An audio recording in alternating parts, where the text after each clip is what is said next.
Hello students, स्वागत है आप सभी का इस सीरीज़ के सेकंड वीडियो में। और आज हमारा टॉपिक है floating column and gravity column in building. So आप सभी ने वेराइटीज़ ऑफ कॉलम के बारे में स्टडी करा होगा, बट बहुत कम स्टूडेंट ऐसे होंगे जो इस टर्म से अवेयर होंगे, फ्लोटिंग कॉलम और gravity column.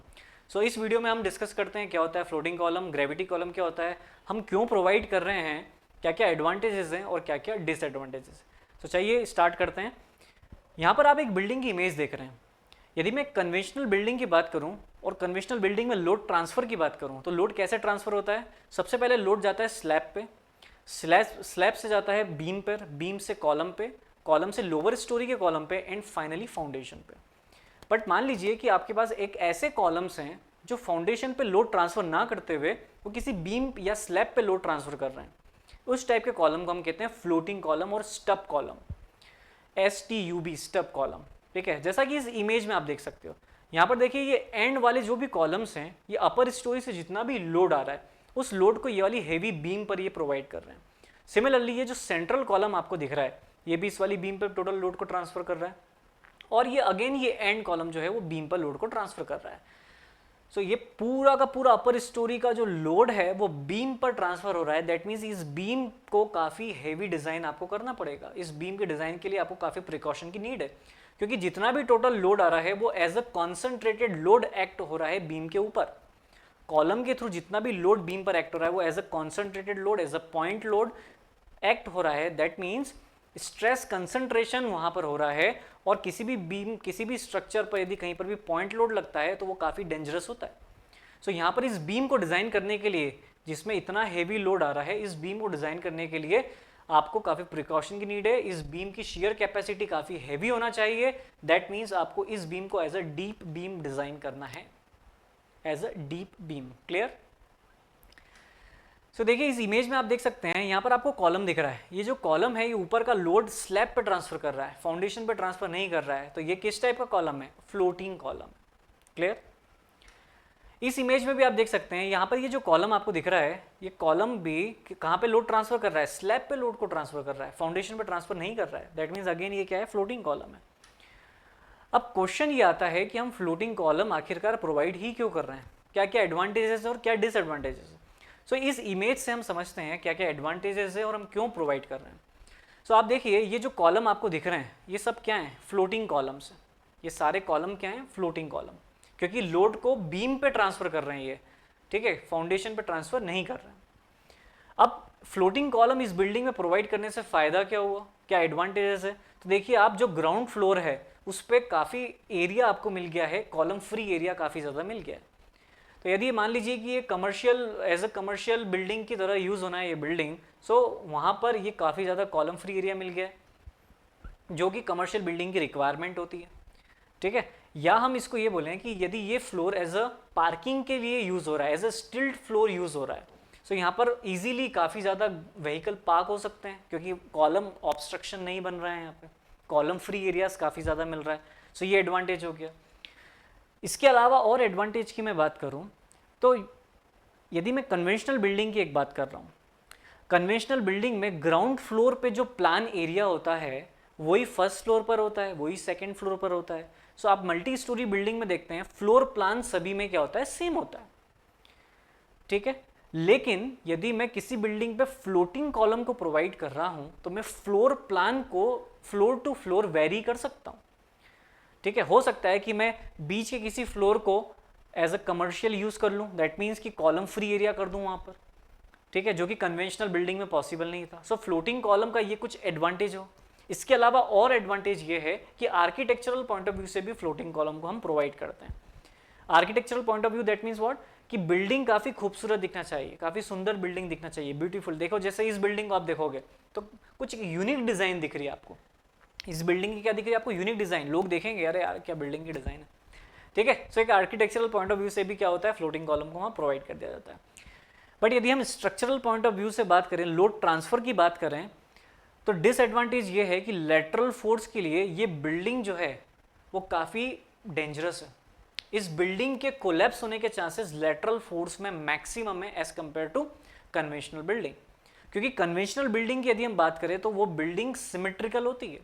Symmetrical that means what, symmetrical that means कि जो floor plan area ground floor पे था वही अपर स्टोरी में है, ठीक है। यहाँ पर ये बिल्डिंग जो है वो अनसिमेट्रिकल होती है क्योंकि आपने फ्लोर की कंटिन्यूटी क्या हो गई, ब्रेक हो गई, कॉलम की कंटिन्यूटी क्या हो गई, ब्रेक हो गई। अब कॉलम की कंटिन्यूटी ब्रेक हो गई तो ऑब्वियस सी बात है वहां पर जो बिल्डिंग है वो इतना लेटरल फोर्स के लिए इतना रेजिस्टेंस ऑफर नहीं कर पाएगा। सो ये एक डिसएडवांटेज है यहाँ पर और मेजर डिसएडवांटेज है। और इसी वजह से हमारी इंडियन स्टैंडर्ड गाइडलाइन जो है वो ये कहती है कि यदि आपकी बिल्डिंग पर लेटरल फोर्स आ रहा है तो आप फ्लोटिंग कॉलम के थ्रू उस लेटरल फोर्स को ट्रांसफर नहीं कर सकते।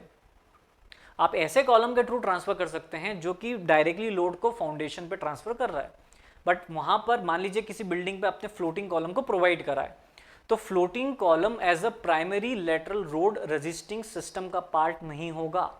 दैट मीन्स अर्थक्वेक का कोई फोर्स आता है, लेटरल विंड फोर्स कोई आता है, तो वो फ्लोटिंग कॉलम के थ्रू ट्रांसफर नहीं होगा, वो अदर कॉलम्स के थ्रू ट्रांसफर हो सकता है। तो फ्लोटिंग कॉलम को किसके लिए डिजाइन करना है, केवल ग्रेविटी फोर्स के लिए, केवल डेड लोड और लाइव लोड के लिए ही हम डिजाइन करते हैं फ्लोटिंग कॉलम, ठीक है। बट यदि आपने फ्लोटिंग कॉलम को लेटरल लोड के लिए भी डिजाइन कर दिया है तो हमारी आईएस कोड जो गाइडलाइन कहती है वो उस वाले कंस्ट्रक्शन को एक्सेप्ट नहीं करती है, ठीक है, अनडिजायरेबल है। क्लियर। सो यहां पर मैं एक क्वेश्चन आप लोगों से पूछता हूं, यहां पर आपको एक कैंटिलीवर बीम दिख रही है, ये इस बीम पर पूरा का पूरा लोड, कॉलम का लोड ट्रांसफर हो रहा है। यदि मैं सेक्शन साइज की बात करूं तो यहां पर सेक्शन साइज कम है, और यदि बीम के सपोर्ट में, इसके सपोर्ट में बात करूं तो सेक्शन साइज यहां पर ज्यादा दिख रहा है। मतलब ये बीम टैपर्ड बीम है, ये प्रिज्मेटिक बीम नहीं है। टैपर्ड बीम का मीनिंग क्या है कि लेंथ के along cross section area very कर रहा है, बट यदि प्रिज्मेटिक बीम होती तो लेंथ के अलोंग क्रॉस सेक्शन एरिया क्या होता, सेम होता, सेम डेप्थ सेम विड्थ होती। लेकिन यहाँ पर डेप्थ और विड्थ में आपको क्या दिख रहा है, वेरिएशन। विड्थ तो सेम है, डेप्थ में आपको क्या दिख रहा है, वेरिएशन देखने को मिल रहा है। मतलब ये टैपर्ड बीम है, ठीक है। तो आप मुझे कमेंट करके बताइएगा यहाँ पर टैपर्ड बीम हमने क्यों प्रोवाइड करी, क्या हम यहाँ पर प्रिज्मेटिक बीम को प्रोवाइड कर सकते थे, ठीक है। सो ये डिसएडवांटेज के बारे में हमने डिस्कस करा। फ्लोटिंग कॉलम केस में अनसिमेट्रिकल हो जाता है, लेटरल लोड के कारण मैक्सिमम चांसेस होता है उस बिल्डिंग के कोलैप्स होने का, ठीक है।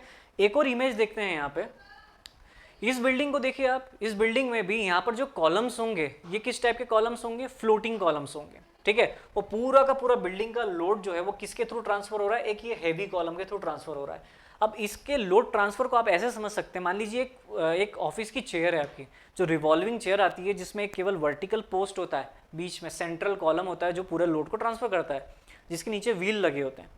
अब एक सेकेंड के लिए मैं ये मान लेता हूँ कि उसके व्हील को मैंने हटा दिया और उस चेयर को मैं पुश कर रहा हूँ, लेटरल फोर्स अप्लाई कर रहा हूँ, तो इजीली वो चेयर जो है वो गिर जाएगी, इजीली गिर जाएगी। लेकिन आप उस चेयर पे बैठोगे, मतलब आप वर्टिकल फोर्स अप्लाई कर रहे हो, मतलब आप ग्रेविटी फोर्स अप्लाई कर रहे हो, तो वो चेयर कोलैप्स नहीं होगी। इन द सेम वे इस टाइप की बिल्डिंग जो है, इसमें यदि लेटरल फोर्स आता है तो इस बिल्डिंग के कोलैप्स होने के चांसेस मैक्सिमम है, जिसको आप इस इमेज से भी देख सकते हैं, ठीक है। सो यहाँ पर आप एक और फंडा समझ सकते हैं, और एक और फंडा ये, जो लास्ट वीडियो में मैंने आपको सॉफ्ट स्टोरी और वीक स्टोरी के बारे में बताया था, ठीक है। यहाँ से आप रिलेट कर पा रहे होंगे कि ये आपकी क्या हो गई, वीक स्टोरी और सॉफ्ट स्टोरी हो गई, ठीक है। लेटरल लोड को आप रेजिस्ट किसके थ्रू कर सकते हैं, लेटरल लोड को आप रेजिस्ट कर सकते हैं शियर वॉल के थ्रू, आप ब्रेसिंग्स के थ्रू रेजिस्ट कर सकते हैं, आप कॉलम के थ्रू कर सकते हैं, ऐसे कॉलम के थ्रू जो डायरेक्टली लोड को फाउंडेशन पे ट्रांसफर, फुटिंग पे ट्रांसफर कर रहे हैं। क्लियर है। So this is all about the floating column. अब बात करते हैं हम ग्रेविटी कॉलम की। ग्रेविटी कॉलम क्या होता है, देखिए ग्रेविटी कॉलम वो कॉलम है जो केवल डेड लोड और लाइव लोड को ही फाउंडेशन पे ट्रांसफर कर रहा है।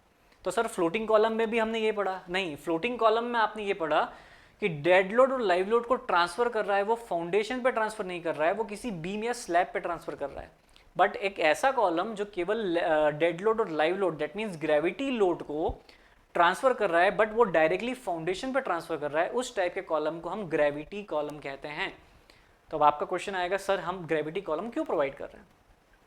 तो देखिए मान लीजिए कि कहीं पर स्पेस कॉलम का जो साइज है, ऑब्वियसली बात है ग्रेविटी लोड के लिए किसी भी स्ट्रक्चर को मैं डिज़ाइन कर रहा हूँ तो उसका सेक्शन साइज काफ़ी हैवी आएगा, काफ़ी बड़ा कॉलम वहाँ पर आएगा।